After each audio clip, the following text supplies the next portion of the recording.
Well, this will be SR1, obviously, just like HR1 or S1 rather, creates a priority for what the majority thinks is important. This is the first time in 21 years that the first bill that got referred to a committee, S1, got referred to the Rules Committee.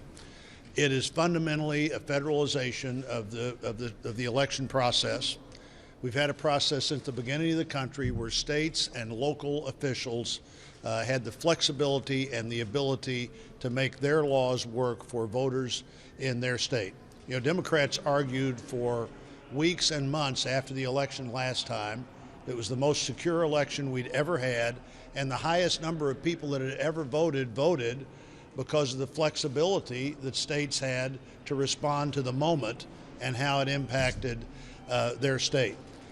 You know, there are First Amendment issues, there are 10th Amendment issues, there are constitutional issues on redistricting, in addition to simply federalizing the election process. Now, in every article I believe I've read on this, one of the lines in the article is, according to the Brennan Center, there are more than 250 bills filed by Republicans in state legislatures to make it harder to vote.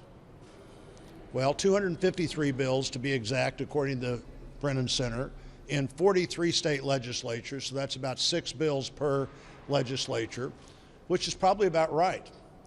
By any legislative standard, politicians are always experts on how to conduct elections, but most of those bills will never pass.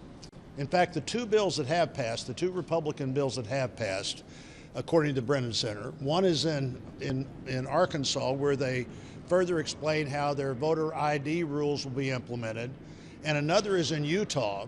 The voter suppression bill in Utah, according to the Brennan Center, is where the lieutenant governor, who is the election official for the state, has to forward to county clerks the list of deceased people in Utah from the Social Security Administration. If you believe this story, that is voter suppression, creating a way that dead people get off the voter rolls. There are 700 bills, by the way, filed by Democrats in state legislatures, a number I've never read in any article yet, to make it theoretically easier to vote. Things like Illinois, where at least in the big counties in Illinois, you have to have a polling place at the jail under that bill that now has passed in Illinois. Now, I don't agree with that, but I don't vote for anybody in the Illinois legislature, and I don't assume that Washington, D.C. is a better place than Springfield, Illinois, to decide what's the right thing to do there. I'm opposed to this bill. I would be opposed to a Republican bill that said, here's the Republican way to take over the election process. We've got something here that's worked for a long time, that's responsive, that people know the people that are expected to be sure that the election is conducted in a free and fair way.